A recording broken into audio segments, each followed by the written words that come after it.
Perspectives, Finding Common Ground, a podcast series that brings together a panel of thought leader perspectives as a forum to socialize and problem solve education technology issues with the goal to ultimately find common ground. Hi, my name is Patrick Devaney, and I'm pleased to welcome you to this episode of Perspectives, Finding Common Ground. We're going to be discussing the benefits and challenges of digital assessments, and we're doing this live from the TCEA Expo in San Antonio, Texas. So welcome, and let's get on with the conversation. I'd like to start by welcoming our guest today. First, to my left, I have Julia Sweeney. She is the Director of Sales at EdSite Education. She is also a school board member in a charter school district in California.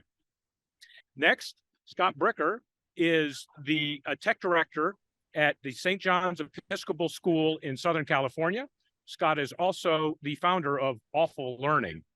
I'd like to start by inviting Julia first to share your perspective on the topic today.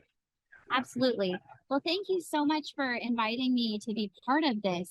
You know, assessment is something I get very excited about because it provides us actionable information. And for me, the more we know, the better we can do.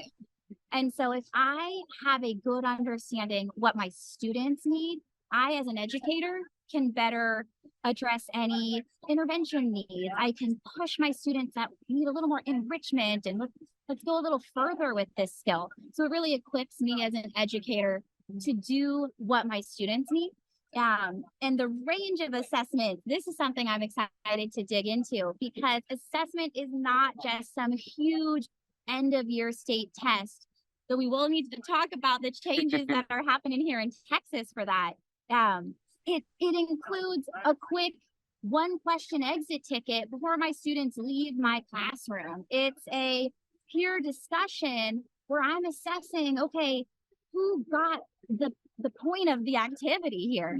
So I'm excited to talk about the range, and that's what we do at EdSite is want to make sure we give a range of tools so you aren't reducing the way you gather that information to fit into a multiple choice. You authentically assess what did my students learn and what should I do now?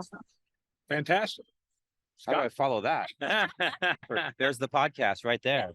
No, I love it. And I love how you started about excited about assessment, because who says that? But I'm right there with you. I'm right there with you. I think there's so much potential for assessment to be done better, more effectively, more authentically, as you said. From my perspective, it's about returning to a focus on learning. We're a system that is now about points and grades, and the higher you get in your K-12 experience, the less it becomes about learning, and the more it becomes about task completion. And did I get everything done? Do I have the points? Do I have an A? Is it on the exam? We're not even focused on learning anymore. It's almost as if the assessment doesn't even matter at that point. So I love that we're having these conversations. This is why I love coming to TCEA and other events, because you can get around like-minded educators and people who want to have these tough conversations and not just keep rolling out the same assessment that they used back in 1980. I've worked with folks like that, and to think that there are still teachers doing that scares the heck out of me. As a parent as well, I would never want my kids to go to a school like that. So I'm with you, so passionate about this topic and how it can change education. Yeah. Well, Good. Because what you measure is what often gets done. Mm-hmm. And so if we've got poor measurements, then we're going to reduce what students are doing in class, what strategies their teachers are using. We don't want to reduce in an effort to gain information. Agreed. Yes. So I'm intrigued by your hooks. You clearly are both passionate about this. And this is an area that I know very little. There's lots of those areas. This is one in particular. Maybe we can start by kind of setting the ground a little bit around the different types of assessments that there are, so that I and our listeners can understand a little bit more about the different variations and how they impact learning or are used in learning. And I don't know, Julia, we want to start? Sure, ladies first. Okay. So I mean, when I think about the range of assessments, I mean, I think we said we could talk for hours. Don't worry, we won't. won't. But I'm thinking about how, at one end, it's a high stakes, blind, summative assessment Mhm. where you don't know what's going to be the specifics of that test.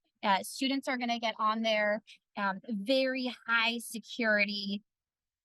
So that's kind of like one end. Yeah. The other end is I didn't have necessarily an assessment created when I came into my classroom, but I'm reading my room here and I think we're missing a foundational skill. So I might just do something up on the board or if I have one of these cool new websites out there, throw something up there and just do a quick pulse check. Hey, do we have this? Or even show of hands, different activities at the desk.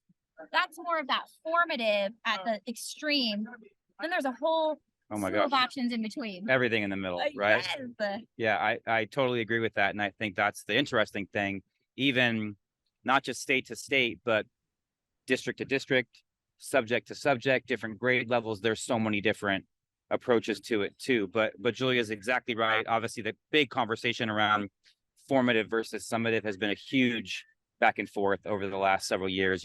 How many do we have? Do you grade them? Do you not grade them? Yeah.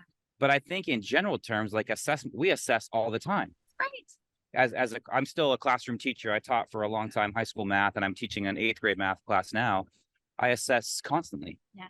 I assess by looks on their face. I assess with daily quizzes, with homework, with projects. There's so many different ways you can do it. And as I say, the subject sometimes dictates this. So within formative and summative, then you get into quizzes, test, essay, the actual thing, the assignment that you give out. Yeah. And then you get into all the technology. Like, is it quizzes? Is it Kahoot? Is it, EdSite, right? Like one of the larger testing platforms. Yeah. So there's so many nuances to that question or that answer. What's also interesting is at EdSite, I mean, sometimes people hear the word assessment and they want nothing to do with it. Yep, agreed. And so, especially at the early days, our menu doesn't say assessments for the assessment bank. It says assignments because a lot of times an assignment is much more inviting. It feels less summative, feels like something I can do more informally. Mm-hmm. And so we often open with a higher umbrella term of try an assignment just because it's the same thing. I am asking students questions to understand what they need. Sometimes people can get really hung up on this term assessment. Yeah, I agree. Well, and because of the ultimate end goal is always this high stakes exam. Assessments are terrifying. Yeah. Well, if you walk in and say pop quiz to the students, what happens to your classroom? They all unless you got your top kids that are ready for anything, right? We've all had those in our classroom, but in most cases, you say assessment as you say, and it just freaks the room out, and sucks all the life out of any energy or passion they may have about class that day. So I love that we begin to change I know it's just a word change. It's just semantics, but it becomes a mindset change too, that everything can be an assessment and assessments can be fun. And guess what? How about if I didn't grade everything and I could fail an assessment and it not be a big deal, right? And it's not an end all be all where I repeat the 5th grade or I don't pass my calculus class or whatever, that I can recover. And maybe I didn't learn it in August, but maybe I learned it in September or March. Mm-hmm. Isn't that what we want in the end? We just want kids to learn. Yeah. And I will say probably the touchier part of this conversation is the nuance, and where nuance is always hard at scale because a good component of assessments at large scale is accountability. Mm-hmm. And we can say, we don't want people to freak out or be really nervous about a big test, but we also don't want to say we're not going to do big tests. Right. We do need to know at a large scale where we need to provide more support. Where do our students need more from us as an education system? So but I do think that's where it can get touchy, is the nuance of not putting too much pressure on an assessment, 'cause we don't want that. Mhm. But also not saying we don't have any expectation Right. in terms of like a producible outcome. Yeah. So, Couldn't agree more. so what I'm hearing you say is the assessment is not just the question. The assessment is the environment that it's in, it's the reaction, it's the emotional response to it. Yeah. And there's always going to be a balance between what you're understanding about what somebody is learning or needs to learn, holding them accountable to it, but also using it as a tool to inform and excite and inspire them to do that learning. Yeah. So it's a far more complex scenario. So when we put the term digital in front of assessment, it seems to change the dynamic a lot. And I like to look at the positive. I always like to start with the positive. So let's start with some of the benefits of digital assessments, whether that's in the cloud or on a device, whatever the digital method is. Yeah, I think there are many, and this is a whole episode again by itself, what we could talk about, but there's a couple things I always go to. One, I always think of the teachers, and we know teacher workload, it's so much greater and more severe and stressful than ever. Rewind 20 or 30 years, teachers were grading everything by hand. Then we got Scantron. Then we got forms you can fit into a copier. Now we have online platforms that can grade instantly. So the digital assessment has potential to free up teacher time and make teachers more efficient, which is great. That's one piece of the equation. The other piece, and maybe the more significant one that I think of, is the student. Now we have systems that will grade these assessments instantly. In most cases, if it's yes or no, true, false, we know we have essay and free response we've got to do some work with. But in many cases, we can get real-time data, and the student no longer has to wait for a day or a week or 2 weeks. I think back to my high school experience, and I vividly remember in my English class, it would take a month for the essays to come back. And until I became a teacher, I didn't understand why that was. But by the time I got the essay back, I didn't remember I didn't know what the prompt was or what I wrote. So I had no way to connect the dots there. And so with the amount and quality of data we can get from a digital assessment, regardless of the platform, as we begin to use that better, that can inform better teaching decisions, inform the student on how to better prepare. And then if we can put a plan in place for how to remediate and help them close those gaps, now I think we're onto something. So there's a lot there, obviously, but those are some of the positives early on anyway. Well, and I even think about the positives. So I taught middle school ELA and social studies. Middle school, God bless you, first of all, for doing middle school.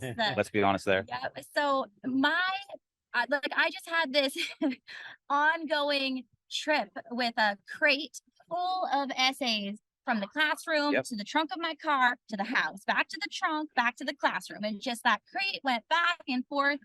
And even though it sounds so simple to just have things somewhere in the cloud, that if I forgot my crate at school, I did not have to drive back to the school to get it. It's all there. I can access it when I need it. There are just a lot of benefits to having things online and in a digital format. Yeah.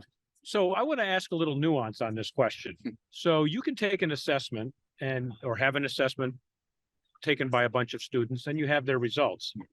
And then you can choose what to do with those results. Or you can have a student take an assessment and some logic automatically assign assignments that should provide learning for their current understanding. Yep. Speak a little bit about that. Is that good? Is that not good? What do you think about that? Or is it just one piece in the puzzle and you use multiple?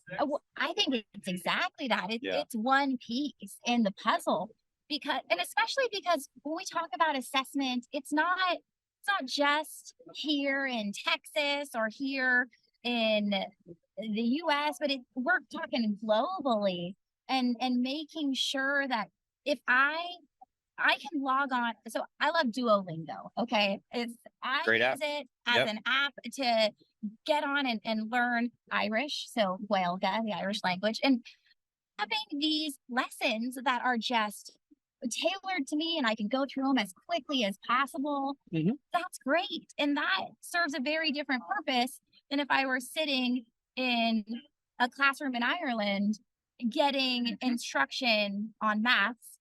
Gaelga. There's different there's different modes and they have different benefits. Yep. Very cool. You hit on something really interesting there. And this goes under the category of we don't know what we don't know. Mhm. And also, I wish I knew 20 years ago. I would, but we don't know, right? Like I wish I understood. I wish the technology existed early in my teaching career that exists now, because I would have been such a better teacher. What you're getting at is this personalized, differentiated, whatever term you want to apply there, but this approach to learning where now in a science class, I have kids of all levels. I have kids that could teach the class. I have kids that are lucky they even made it to class. And I have a whole bunch of groups in between.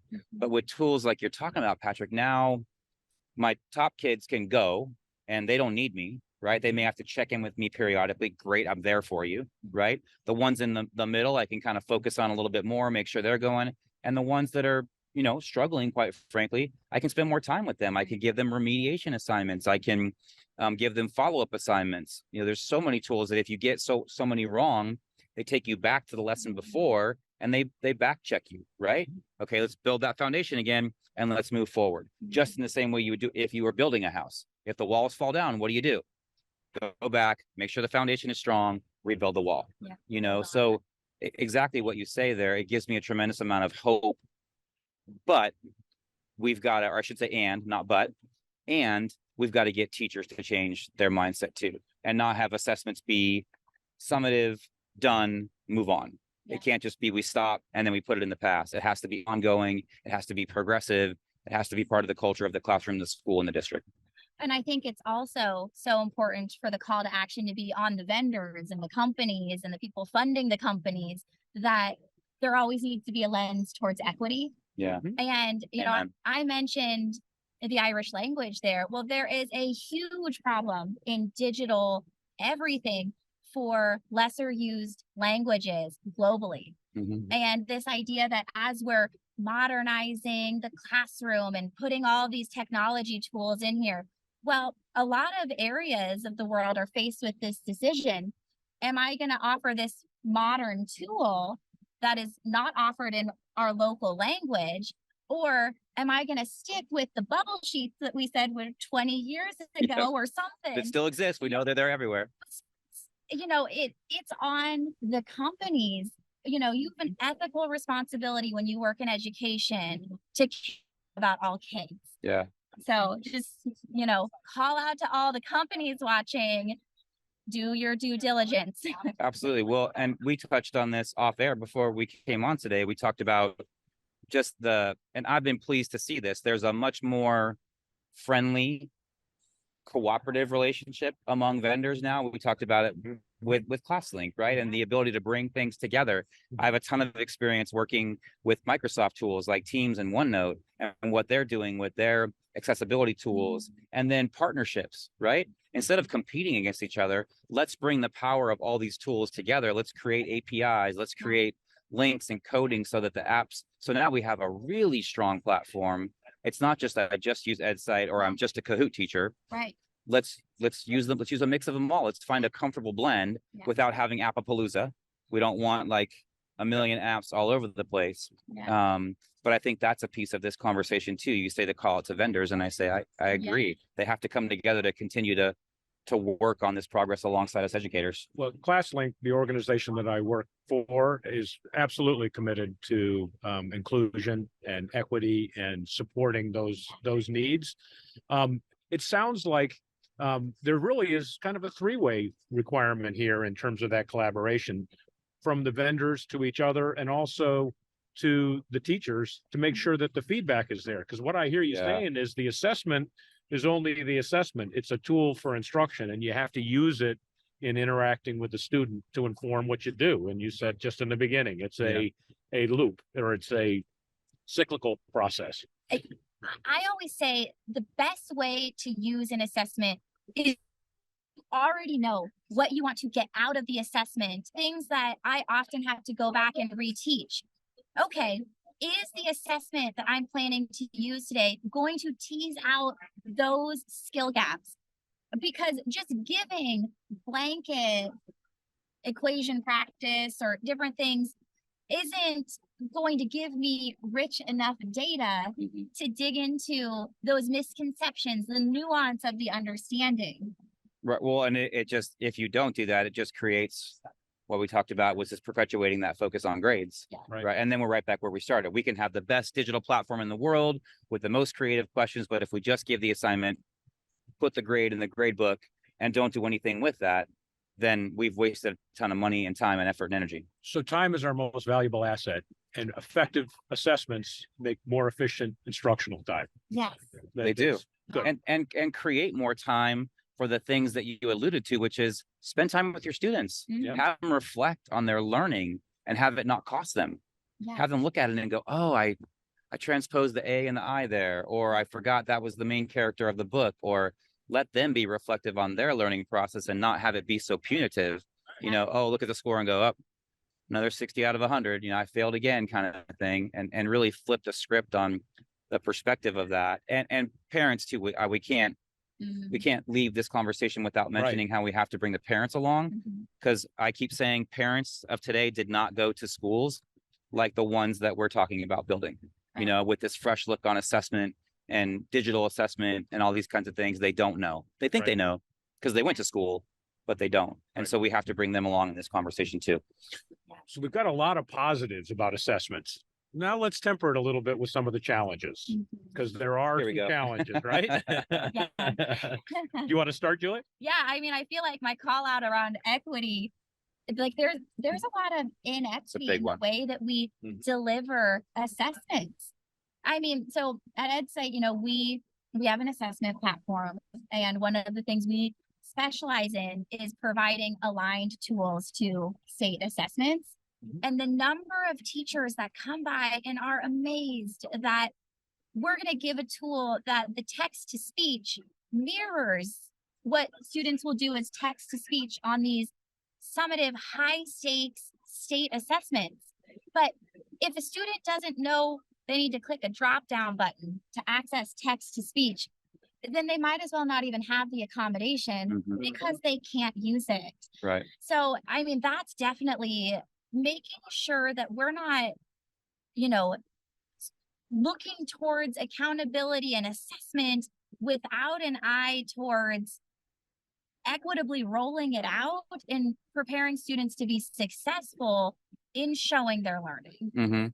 How about, I couldn't say that any better on the student side. I would add that, how about the inequities of different teachers and their skill level, right? You and I probably pretty comfortable with digital assessments. And we know if we have a new platform, we've got to train the kids on, here's the drop down for this, here's the strike through if you want to delete that answer, here's a highlight button.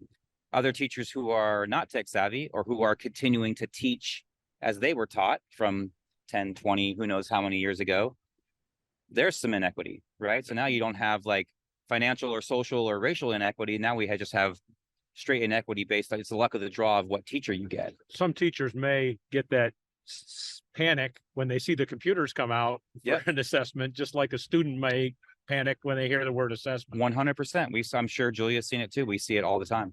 Well, and then it's like, okay, so what resources? So, I mean, one of the big things here in Texas is the move to online state testing for the first time statewide this year. And so exactly what we're talking about, there will be plenty of teachers who, don't know that they need to teach their students. There is a drop down menu for the text to speech. Right. Words of the wise. They don't know to teach that. And to your point, the students that need that accommodation, they will miss out on that. And so what is the call to action then to make sure that gets out, to provide the training and to make digital assessment accessible enough? Like, okay, are we putting enough resources and support materials out? Are there enough trainings that you don't have to pay a lot to attend?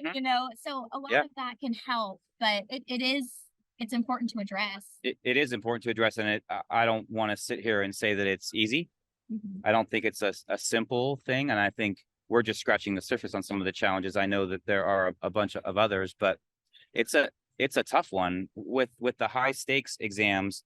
I think one of the downsides to that, not to the exams themselves, but have we changed or altered our approach to assessment throughout the year to better prepare the students? Or are we still teaching the same curriculum in the same way, but now we're just giving them a different test at the end?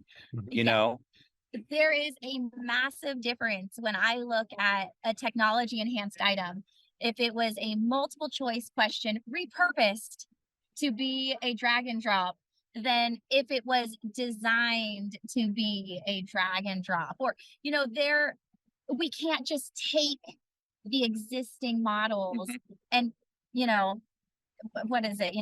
Lipstick on a pig. Yeah. It's, we need to really look at how are we doing assessments that don't reduce the skills, but actually authentically assess what we want to know students learn. Agreed. And some would say the SAMR model too, right? It's just substitution in that SAMR model. Like we need to have ways that get to like real redefinition of that, and really focus on what's important and not just, as you say, put lipstick on a pig and instead of paper test, now we do digital and we call it a day and move on. Yeah, I mean, the way I'm hearing this is when we talk about an open-ended response, can we evaluate an open-ended response in a digital world the same that as we can if we were just reading a paper, or can I see the steps that were used to solve a problem to really inform how I correct the students' understanding of the topic? Yeah, I totally agree with that. And I think the other thing that comes to mind when you say that is, not,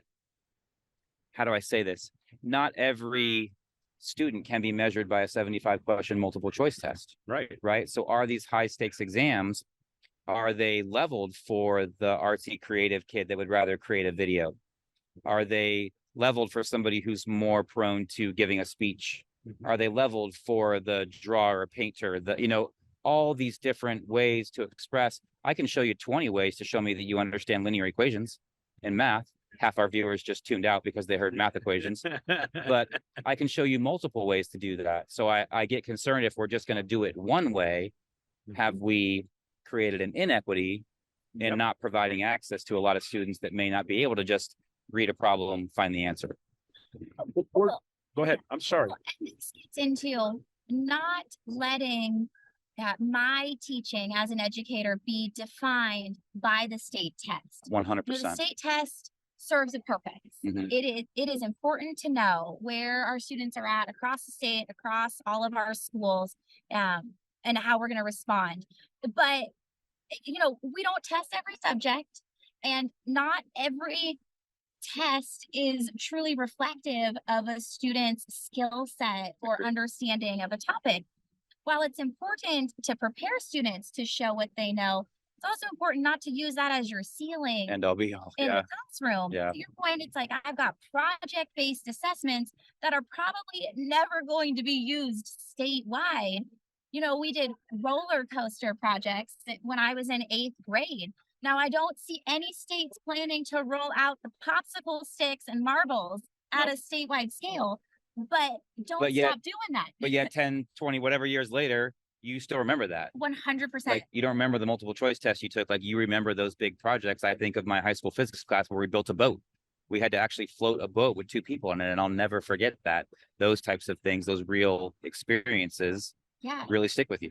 And it's okay to do the projects that we're going to remember for decades while also maintaining a baseline expectation that you did this amazing engineering project in 8th grade, but I want to make sure that you understand the slope formula. I can have a baseline of, there is an expectation that at this level, you're going to know certain things. And we have to also be realistic about when you do something at a large scale, it has to be scalable. Roller coasters, probably not scalable within budgets. Right. Some of these digital assessments allow us to get more flexible than we've ever been before, get closer to roller coasters without the popsicle sticks. But to be, I don't know. I mean, I don't want to say like realistic with budgets, but in a sense, I mean, state test rollouts are intense enough. I cannot imagine if there were roller coasters. Yeah, but I think it brings up the great point is, as we move forward, the world is changing faster than it ever has. So how are education is always the last to move. I'm tired of seeing us always be the last to try and catch up.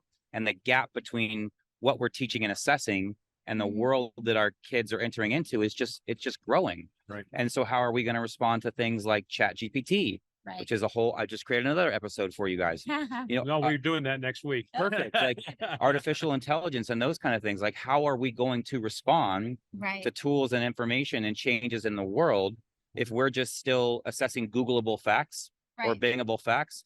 We're going to fall farther behind. Well, and I have to like call my own self out here that I'm like, it's probably not realistic to do roller coasters. I mean, there's going to be a world in which you have some kind of 3D printer that can grade itself. Who knows what the future can do. But it is interesting to think about what is the graduate profile that we should be preparing students to leave our schools with. Right. And do our assessments align? Because again, assessments are meant to be a guide of are we getting students to a certain level of learning that we think they're going to be able to leave our schools ready to go out into the world and be a part of their communities, build the life that they want to build, be good people. How are our assessments backwards planned from the changing criteria for success when they leave? Whatever success means, your right? Comment about accountability, right from the very beginning. That is one of the primary functions. It is. Right? Is to drive the learning in a direction that you want it to go. We talked a little bit about Texas and the rollout, and there is a trend for making for states making it mandatory to do assessments in a digital format. And we can clearly all see, well, the benefit of this is they're looking at the entire state and they want to measure how people are doing, and it's going to drive some of their funding decisions and whatnot. What does that do to the educators when this kind of gets handed down? What a great question. Especially around the preparedness for it when it happens. Do you want to start? Do you notice how neither one of us jumped in on that question? That's a hot potato, huh? Yeah, I'll start. This is a loaded question. But it's a really important one, and I appreciate that you ask it because, and Julia mentioned it earlier. We just need to make sure that the summative assessment at the end is not the only thing that we look at, and that's what concerns me. I've worked with some schools, I won't mention where or who, that when you walk into the school lobby, their latest test scores are posted in the lobby, and that's what they hang their hat on. That frightens me. That scares me that we're hanging our hat on, we have a 75% achievement rate or pass rate or success rate or whatever terminology they use. I think you said it best. It's a piece of the puzzle, right? Yeah. It's one element in that. So I think what it does to teachers, if it's used as that, it completely devalues what teachers do, because it means it's just about that end assignment. Nothing you do along the way matters if it doesn't come out at the end assignment. Yet we all know I've had many kids who weren't good on tests, but I knew they knew it. They got nervous, or they struggled, or they didn't prepare properly. I knew they knew the material, but they didn't perform well on tests. So I just think we have to make sure we protect and value the teacher process while encouraging them to improve their skills and get better with teaching and learning and informing themselves with their assessment data. But just, I worry about that end high stakes assessment being the one measure that we look at. We can't let it go there. Well, and this is where the word nuance always comes to mind. It's like, okay, we don't want to define a teacher by their test scores. Right. Like, I don't think anybody wants that, even the test makers. Yeah, we do it so often. But because then it's like, we don't want to throw out the test because there is also an important element of accountability, because, I appreciate that I can go in and see performance by all of my subgroups. I think it's important to have real conversations. Sometimes we are not providing an equitable education in our classrooms. Yep. And I have to have a real reckoning with, as an educator, as an administrator, as a district leader, if I'm seeing huge performance gaps in specific classrooms or at campuses and districts, because once I know the gap is there, I can't ignore it. And so I think it is important, it is a lot of pressure on the test, but until we have other ways to bring in, I don't know, information around equity and who's leaving our classrooms with the appropriate growth for that year, I definitely want to make sure digital assessments stay, because I don't want to go back to a system where we don't know Mhm. we have groups that aren't performing at the same. Right. We just can't wait till the end, right? We can't wait till that summative assessment at the end and go, oh, Julia didn't pass. Like I had no idea this was coming. We Right. can't get to that point. We must know earlier on. Yeah, that's where common formative assessments come in. And it's like, okay, getting together with your third grade team. Let's all, do this reading in class. We can do like partner projects, or we can do a 10-question quiz on one of the websites. We can get together during the school year and talk about, oh wow, all of my students that need accommodations are like didn't pass this at all. Like what's going on here? Is it a problem with how I'm asking the questions or the technology? Or is this an authentic skill gap that I need to address? Right. And then I need to address it. And then I better address that. I better follow through on that, right? That's a whole nother step in the process. Yes.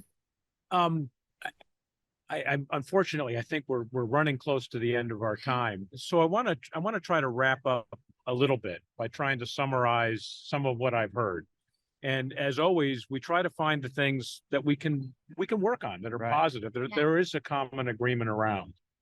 And so I'm going to try to summarize this, and I'd ask you to fill in anything that I've missed, or correct me if I've gotten something wrong. One of the things that is very clear in my takeaways here is that the assessment is assessments are very broad in options. They're comprehensive in scope. You have lots of different ways that you can do them, and they all serve kind of different purposes. What are you going to learn next, or what have you learned? There's a balance between kind of informing instruction and measuring what has been accomplished so far, and it's important to maintain that balance. As in so many of these conversations, I think communications is a core to the success of the use of the assessment. And that communication is really the teacher feedback with the student about what they can learn and how they can learn it. Yeah. It's the communication between the educators and the state or other organizations that are taking those measurements, right, to make sure that they're being used properly. I think another very strong takeaway is this is just one piece. Assessments are just one piece of the learning process, and they come in all different forms. Even though you're doing digital assessments, good instruction still looks at the deer in the headlights sitting in the second row and says, maybe he didn't get that. Maybe she didn't understand. And we have to fold that in. And we have to find ways to accommodate, even though there are tremendous benefits, financial and kind of universality with the digital tools. We have to find ways to make it equitable and include all the different types of populations that we have, whether it's from an instructional or from a learner perspective, and involve parents in that understanding, because they kind of need to be helped. They need to have some help catching up in terms of how these tools may work. I think there's pressure to move forward, so we have to do it, even though it's very, very hard. It's important that we forge forward and find new ways to do this. What did I miss? I mean, I think that summarized a very lengthy view that Yeah. still only touched the iceberg tip. Yeah. And I think, for teams in Texas where you're going digital for the first time, I think there are a lot of resources out there. And I think part of the equity is trying to make sure your students know about those resources and know what that assessment is going to be, because it's really not fair to kids to use that type of technology for the first time on a high stakes assessment. The shift has to happen across the board It and does. over time. Across the board, top to bottom, I mean, everywhere, right? Yep. Across all grade levels, across all states, across everything. I would agree. Of the many things that I liked in your summary or connected with, you talked about the communication piece. And I think I always thought of assessment being a conversation between me and my students, right? This is not where you are going to end up. This doesn't define you, but this is what's happening now. Let's figure out where we go from here. And I think truly, I believe this in my heart for my two boys and all the students in the country, that if we can get the focus back on learning and not be so obsessed with grading everything and figuring out, am I an A student? Am I a B student? Let's return the focus to learning and have these authentic assessments where I can just get a check of, oh man, I thought I knew it, but I didn't. But guess what? I got time to learn it, right? There's still time for me to figure it out. Not, I failed chapter 1. Well, can't get those points back.